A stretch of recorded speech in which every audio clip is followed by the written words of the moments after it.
Hi అండి. చిలుక గుడ్లగూబ స్నేహంగా ఉంటూ గుడ్లగూబ చిలుకకి హాని చేయాలని చిలుకకి కొంగకి ప్రయత్నం చేస్తుంది. అది మీకు అది గేయం రూపంలో నేను తెలియచేస్తాను.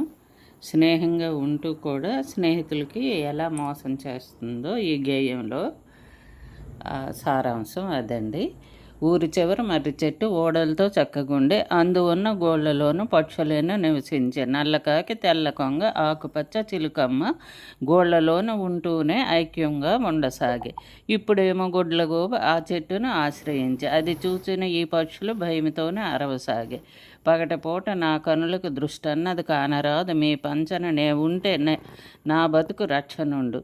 భయం వలదు మిత్రులారా, మీ దయతో నే బతికదా కాదనకనే జాలి చూపుడు చెప్పి చూసి గుడ్లగూబ. నీ మాటలు సత్యదూరం, నీ ఉనికే కలుగు భయం, నిన్ను నమ్ము టెట్లనుచూ గడుసు గడిగి పక్షులన్నీ. శక్తంతా సన్నగిల్లే మాంసాన్ని విడిచిపెట్టి పండుకాయి తినుచుంటి. ఇంతకన్నా రుజువేమిటి? కష్టదశ ఉన్న నన్ను మీ తోడుగా ఉంచగలరు వేడుకొను గుడ్లగూబ. నీ మాటలు నమ్మలేము, పండు తినటు రుజువు చూపి చిత్తశుద్ధి చాటుకొనుము. అడిగినంత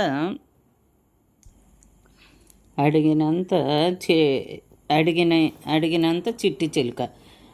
క్షణమాగక చిలకమ్మ త్వరలోకి దూరినది. ఎర్రనైన పండునొకటి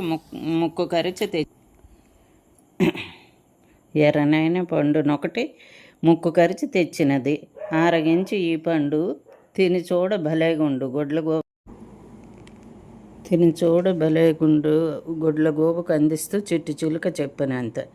వేసినెత్తు ఫలించిందని గుడ్లగూబ సంతసించరు. రుజువు కోసం పండు కొరికే గూబ ఎదురై. ఏమి పండు ఇది అంటూ గోల చేసి గుడ్లగూబ. మిరప పండు అదే అంటూ బదులు పలికి చిలకమ్మ తెలివి ముందు నా ఆటలు సాగవెంక తలచి వగచి గుడ్లగూబ నీరు త్రాగ ఎగిరిపోయి.